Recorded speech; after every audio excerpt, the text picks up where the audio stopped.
मैं इसको दूसरे साइड पे शिफ्ट करूँगा तो ये यहाँ दूसरे साइड पे डिवीजन में आ जाएगी। हमारे पास आ गया -kx डिवाइडेड बाई m। इस स्टेप में आपको कोई मसला नहीं होगा, तो बहुत आसान है। अब इसके बाद मैंने क्या किया, मैंने k और m को ब्रैकेट में इनक्लोज कर लिया। हम इस तरह कर सकते हैं क्योंकि जब हम x को दोबारा इसके साथ मल्टीप्लाई करेंगे तो फिर से वही आ जाएगा। तो देखिए यहाँ पर मैंने सिर्फ k डिवाइडेड बाई m को ब्रैकेट में इनक्लोज कर लिया। अब ज़रा यहाँ पर देखिए ये k बाई m क्या चीज़ है, ठीक है। तो ये k बाई m आप ज़रा इसको यहाँ पे देख लिए, as k divided by m is equal to, k क्या है, फोर्स कांस्टेंट, यहाँ पे मैंने लिखा है ये एक कांस्टेंट है, m क्या है, मास। तो इस मोशन में, क्या इस मोशन में इस बॉडी की मास में कोई चेंज आएगा, नहीं आता, क्योंकि मास कांस्टेंट रहती है, ठीक है। तो इस मोशन में k भी कांस्टेंट है और मास भी कांस्टेंट है। जब हम एक कांस्टेंट को दूसरे कांस्टेंट पे डिवाइड करते हैं तो वो हमें एक नया कांस्टेंट देती है। तो k डिवाइडेड बाई m से हमें एक नया कांस्टेंट मिलेगा।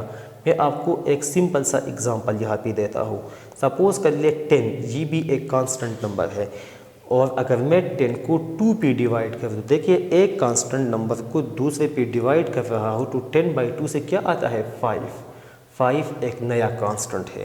तो इसी तरह k बाई m भी हमें एक नया कांस्टेंट देती है। तो अब आप क्या कर ले, अब आप जो है ना इसको इक्वेशन 4 में पुट कर दे, put in equation 4,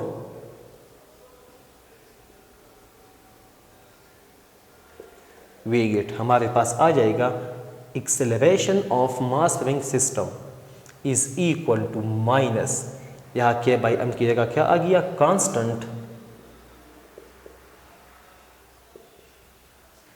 into x आ गया। अब हम क्या करेंगे, अब हम इस इक्वेशन से इक्विलिटी और कांस्टेंट को रिमूव करेंगे। तो ये आपने मैथमेटिक्स में पढ़ा है कि जब हम इक्विलिटी और कांस्टेंट दोनों को रिमूव करते हैं तो इसकी जगह साइन ऑफ प्रोपोर्शनलिटी आती है। तो ये स्टेप कुछ इस तरह हो जाएगा, acceleration is directly proportional to -x।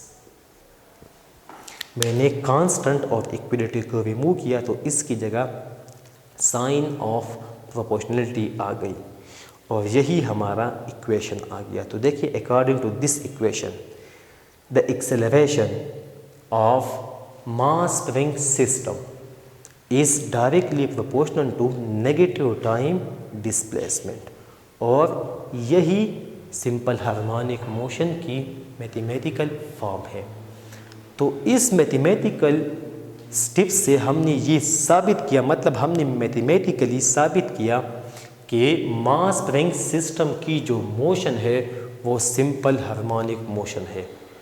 तो इसका कंक्लूजन क्या हो गया, मास spring system performs simple harmonic motion. मास spring system performs simple harmonic motion, ठीक है। तो मैथमेटिकली हमने इसको साबित कर लिया। अब ज़रा इसको एक्सप्लेन करते हैं, फिज़िकली इसको थोड़ा सा एक्सप्लेन करते हैं। अब देखिए यहाँ तक तो मैंने आपको एक्सप्लेन किया था। इस पॉइंट पे जब मैंने अप्लाइड फोर्स को रिमूव किया तो इस पर सिर्फ रिस्टोरिंग फोर्स अप्लाई होती है जो इसमें ए एक्सेलरेशन पैदा करती है, और इस एक्सेलरेशन की वजह से ये जो मास है ये अब मीन पोजीशन की तरफ मोशन करेगी, ठीक है। अब ये बॉडी इस तरफ आ रही है, इस तरफ मोशन करती है, तो ये इस तरफ आती है। जैसे जैसे ये बॉडी मीन पोजीशन की तरफ आएगी तो इसकी वेलोसिटी में इजाफा होगा, बिकॉज ये एक्सेलरेटेड मोशन है, इसमें एक्सेलरेशन है तो वेलोसिटी में इंक्रीज होगा। मतलब ये बॉडी मीन पोजीशन की तरफ आते हुए इसकी वेलोसिटी में इजाफा होगा, ये तेज़ होती जाएगी। जब यही बॉडी मीन पोजीशन पे पहुंच जाएगी तो मीन पोजीशन पे इसकी वेलोसिटी मैक्सिमम होगी।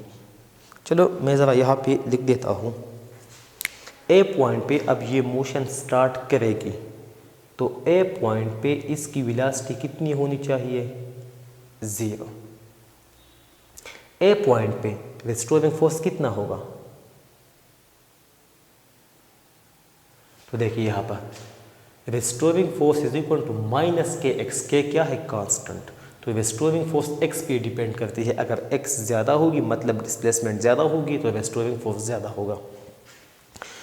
तो इस मोशन में ये मास स्प्रिंग सिस्टम जो मोशन करती है तो इस केस में इसकी मैक्सिमम डिस्प्लेसमेंट वो ए पॉइंट पे होती है। तो इस ए पॉइंट पे इसकी डिस्प्लेसमेंट सबसे ज़्यादा है तो इस वजह से यहाँ पर रिस्टोरिंग फोर्स पे सबसे ज़्यादा होगा और सबसे ज़्यादा को हम क्या कहते हैं, मैक्सिमम। तो इस पॉइंट पे रिस्टोरिंग फोर्स मैक्सिमम है। अगर रिस्टोरिंग फोर्स मैक्सिमम है तो by second law maximum restoring force क्या पैदा करेगी, मैक्सिमम एक्सेलरेशन। तो यहाँ पर जो एक्सेलरेशन पैदा होगी वो भी क्या होगी, मैक्सिमम। तो इस ए पॉइंट पे एक्सेलरेशन मैक्सिमम है लेकिन वेलोसिटी 0 है। अब इस बॉडी ने जब मोशन स्टार्ट किया और ये ओ पॉइंट की तरफ आती है तो इसकी वेलोसिटी में इजाफा होता है और एक्सेलरेशन में कमी आती है, क्योंकि जब ये ए पॉइंट से ओ पॉइंट की तरफ आती है तो एक्स कम होती है। और यहाँ पर देखिए मैथमेटिकली एक्सेलरेशन वो डिस्प्लेसमेंट को डायरेक्टली प्रोपोर्शनल है। तो अगर डिस्प्लेसमेंट कम होगी तो एक्सेलरेशन में भी कमी आएगी। तो अब देखिए, अब ज़रा मीन पॉइंट पे फोकस कर ले।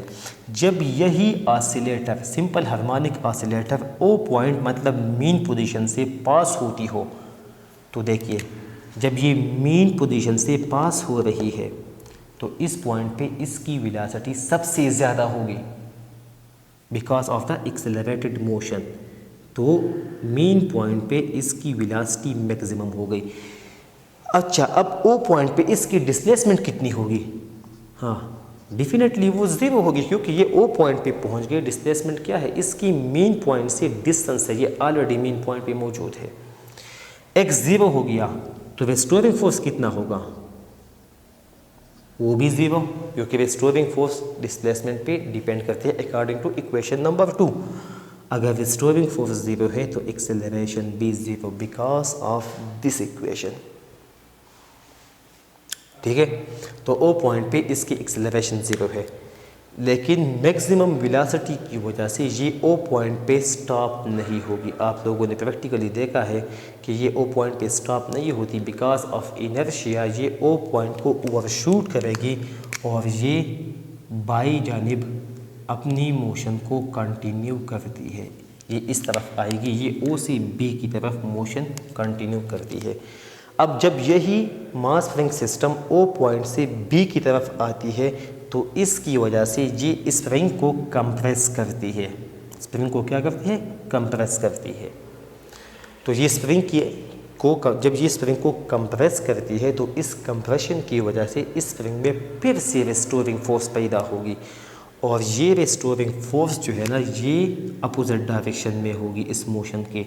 तो restoring force towards the mean position होगी, मतलब दाई जानिब ओ पॉइंट की तरफ। तो इस रिस्टोरिंग फोर्स की वजह से यहाँ पर अब एक्सेलरेशन पैदा होगी, ये होगी नेगेटिव एक्सेलरेशन, जिसकी वजह से इस बॉडी की वेलोसिटी में कमी आएगी। तो जैसे जैसे ये बॉडी ओ पॉइंट से बी पॉइंट की तरफ आती है तो ग्रेजुअली इसकी वेलोसिटी में कमी आती है और बी पॉइंट पे पहुंच के ये एक लम्हे के लिए, एक इंस्टेंट के लिए स्टॉप हो जाती है क्योंकि इस बी पॉइंट पे इसकी वेलोसिटी 0 हो जाती है because of the restoring force. जब ये बी पॉइंट पे पहुंच गई तो देखिए बी पॉइंट पे फिर से इसकी जो डिस्प्लेसमेंट है फ्रॉम द मीन पोजीशन वो मैक्सिमम है। तो डिस्प्लेसमेंट है मैक्सिमम, डिस्प्लेसमेंट मैक्सिमम है तो रिस्टोरिंग फोर्स भी क्या होगा, सिंपली इक्वेशन 2 से देख ले, वो भी मैक्सिमम होगा। अगर रिस्टोरिंग फोर्स मैक्सिमम है तो ये रिस्टोरिंग फोर्स इस बॉडी में जो एक्सेलरेशन पैदा करेगी अपनी ही डायरेक्शन में, मतलब दाई जानिब टुवर्ड्स द मीन पोजीशन, तो वही एक्सेलरेशन भी मैक्सिमम होगी। तो अब इसके बाद क्या होगा, इस रेस्टोरिंग फोर्स की वजह से इस बॉडी में एक्सेलरेशन पैदा होगी टुवर्ड्स द मीन पोजीशन, और ये बॉडी फिर से towards the mean position motion करती है।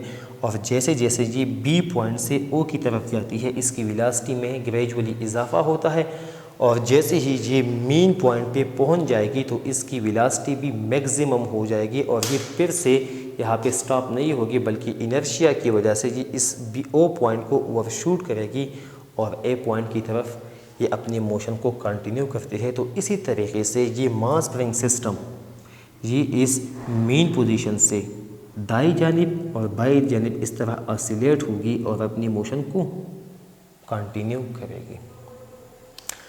अच्छा, ये इसकी मोशन। अच्छा, तो जब ये ऑसिलेटर एक्सट्रीम पोजीशन से मीन की तरफ आती है तो इसकी वेलोसिटी में इजाफा होता है, तो ये पॉजिटिव एक्सेलरेशन है। तो इस वजह से एक्सेलरेशन और वेलोसिटी की एक ही डायरेक्शन होगी, टुवर्ड्स द मीन पोजीशन। लेकिन जब यही ऑसिलेटर ओ पॉइंट से मीन पोजीशन से एक्सट्रीम की तरफ जाती है, ए की तरफ या बी की तरफ, जब ये मीन से एक्सट्रीम की तरफ जाती है, चाहे ए हो चाहे बी हो, तो इसकी वेलोसिटी में कमी आती है। तो वो एक्सेलरेशन जिसकी वजह से बॉडी की वेलोसिटी में कमी आती है उसे हम नेगेटिव एक्सेलरेशन कहते हैं। और आप लोगों ने पढ़ा है कि नेगेटिव एक्सेलरेशन की केस में वेलोसिटी और एक्सेलरेशन अपोजिट डायरेक्शन में होती है। तो देखिए यहाँ पे जब बॉडी ओ से ए की तरफ जाएगी तो इसकी एक्सेलरेशन की डायरेक्शन दाई जानिब होगी, लेकिन वेलोसिटी बाई जानिब होगी। सॉरी, मैंने उल्टा कह दिया, सॉरी। जब बॉडी ओ से ए की तरफ जाएगी तो वेलोसिटी की डायरेक्शन क्या होगी, मीन से एक्सट्रीम की तरफ, मतलब ओ से ए की तरफ दाई जानिब, लेकिन एक्सेलरेशन उसके अपोजिट होगी। तो एक्सेलरेशन क्या होगी, ए से ओ की तरफ, मतलब टुवर्ड्स द मीन पोजीशन। इसी तरह जब बॉडी ओ पॉइंट से बी की तरफ मोशन करती है तो वेलोसिटी में कमी आती है। तो वेलोसिटी की डायरेक्शन है from O to B, mean से एक्सट्रीम की तरफ जा रही है, लेकिन चूंकि ये नेगेटिव एक्सेलरेशन है तो एक्सेलरेशन की डायरेक्शन वेलोसिटी को अपोजिट होगी। तो एक्सेलरेशन की डायरेक्शन किस तरफ होगी, टुवर्ड्स द मीन पोजीशन। तो अभी आप लोगों ने समझ लिया कि चाहे ये ऑसिलेटर मीन से एक्सट्रीम की तरफ जा रही हो या एक्सट्रीम से मीन की तरफ आ रही हो, लेकिन इसकी एक्सेलरेशन की डायरेक्शन वो हमेशा मीन पोजीशन की तरफ ही होती है। तो अब ज़रा इस पॉइंट को समराइज़ करते हैं। सिंपल सी बात, जब ऑसिलेटर एक्सट्रीम पोजीशन से, मतलब ए से या बी से, एक्सट्रीम ये ए है ये बी है, जब ये एक्सट्रीम पोजीशन से मीन की तरफ आती है, ओ की तरफ आती है, तो ये है पॉजिटिव एक्सेलरेशन। तो बॉडी खुद जो है ना मीन की तरफ मोशन करती है, ये पॉजिटिव एक्सेलरेशन है। तो वेलोसिटी और एक्सेलरेशन दोनों मीन की तरफ है।